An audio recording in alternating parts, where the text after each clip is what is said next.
Et rebonjour pour la deuxième lecture de la journée. J'espère que vous avez passé une bonne journée.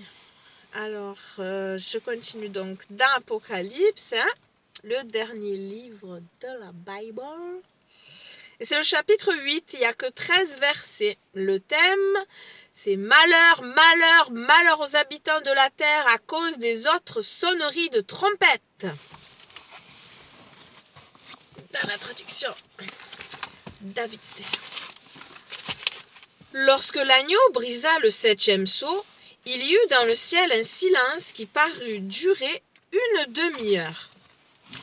Puis je vis les 7 anges qui se tiennent devant Dieu, auxquels furent donnés 7 chauffards. Trompettes.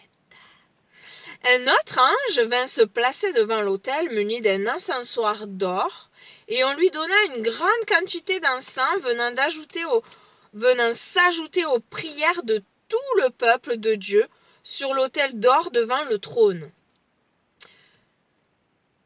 Devant le trône ?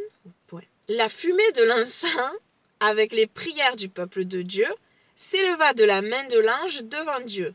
Puis l'ange prit l'encensoir, le remplit du feu de l'autel et le jeta sur la terre. Il y eut alors des coups de tonnerre, des voix, des éclairs et un tremblement de terre. Les 7 anges, aux 7 chauffards, s'apprêtèrent à en sonner. Le premier ange sonna du chauffard. Il y eut alors de la grêle et du feu mêlés de sang, et ils furent jetés sur la terre. Un tiers de la terre fut brûlé, un tiers des arbres fut brûlé, et toute l'herbe verte fut brûlée. Le deuxième ange sonna du chauffard, et ce qui ressemblait à une très grande montagne embrasée fut jeté dans la mer. Un tiers de la mer se changea en sang. Un tiers des créatures vivantes dans la mer mourut, et un tiers de tous les navires fut détruit. Le troisième ange sonna du chauffard, et une grande étoile, brûlante comme une torche, tomba du ciel sur un tiers des rivières et sur les sources d'eau. Le nom de cette étoile est Amertume, et un tiers des eaux devint amères. Et de nombreuses personnes moururent de ces eaux devenues amères. Le quatrième ange sonna du chauffard, et un tiers du soleil fut frappé, et un tiers de la lune, et un tiers des étoiles, de sorte qu'un tiers d'entre eux fut obscurci. Le jour perdit un tiers de sa lumière, et la nuit de même. Puis je regardai, et j'entendis un aigle solitaire volant au milieu du ciel et criant d'une voix forte « Malheur, malheur, malheur aux habitants de la terre, à cause du son des chauffards que les 3 anges n'ont pas encore fait retentir. » Fin du chapitre 8. Est-ce que j'appartiens à ce monde ou au Messie, au Mashiach? Si j'appartiens à ce monde, ne serait-ce pas le moment de me tourner vers le Mashiach, le Messie par la foi?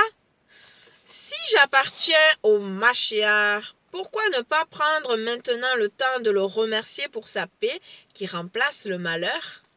Amen. C'est vrai. Merci Seigneur. Merci, merci, merci. Il y a écrit ici malheur, malheur, malheur, mais disons merci, merci, merci. C'est vrai que lorsque nous t'appartenons, Seigneur, nous n'avons aucune crainte à avoir. D'ailleurs, ta parole nous dit autant de jours qu'il y a dans l'année, 364 ou 365. Et il nous dit ne crains pas.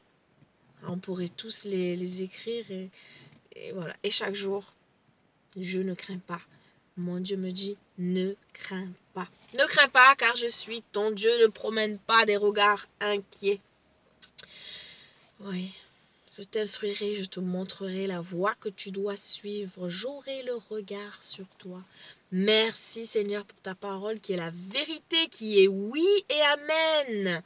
Elle s'accomplit. Alléluia. Merci Seigneur parce que lorsque nous t'avons dans nos vies, nous savons que nous n'avons rien à craindre et que nous avons le secours en toi, que notre délivrance sera totale, que même s'il y a des malheurs et même s'il y a la mort, c'est l'éternité avec toi, donc une éternité glorieuse, une éternité de paix, de lumière qui nous attend. Que désirer de plus que ta présence, Seigneur? Merci pour ta présence dans nos vies, Père, avant tout ce qui va arriver, parce que tout n'est pas encore arrivé.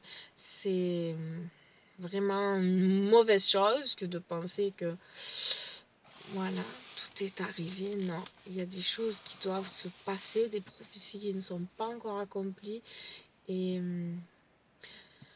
Et voilà, et cette fin arrivera un jour. Et ouais, plus le temps passe et plus ça s'approche, même si on ne sait pas quand, mais ça viendra. Et voilà, et c'est ce qu'il y a après qui est le plus important. Donc que nous ne soyons pas effrayés, mais que nous gardions toujours le cap sur toi, les yeux fixés sur toi, qui est notre rémunérateur. Oui, toi qui honores la foi de ceux qui te cherchent. Merci, merci pour ta miséricorde, ta fidélité.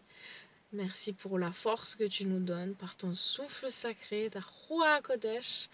Oui, si nous persévérons jusqu'à la fin, par ta grâce, par ta force, par ta puissance, alors nous sommes sauvés. Merci, merci pour la croix. Sans cela, nous ne serions pas rentrés dans ce chemin-là, dans cette nouvelle vie. Et combien je prie, Père, qu'en ces temps difficiles, en ces temps de fin qui s'approchent, en ces temps de persécution mondiale qui va arriver, je ne sais pas quand, mais ça va arriver sur la terre entière. Je prie que les yeux s'ouvrent, mon Seigneur, mon Dieu, que les yeux s'ouvrent sur qui tu es, sur ce que tu as fait, afin que les hommes puissent se repentir de leurs péchés, se tourner vers toi, accepter ce salut gratuit et marcher enfin dans l'obéissance à ta parole. Merci pour tous tes bienfaits, Seigneur.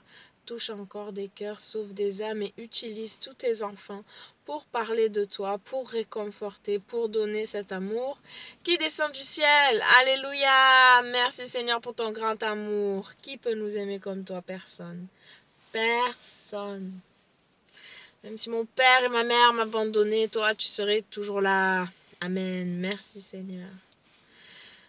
Soyez bénis et à demain. Bonne soirée. Bisous. Ciao.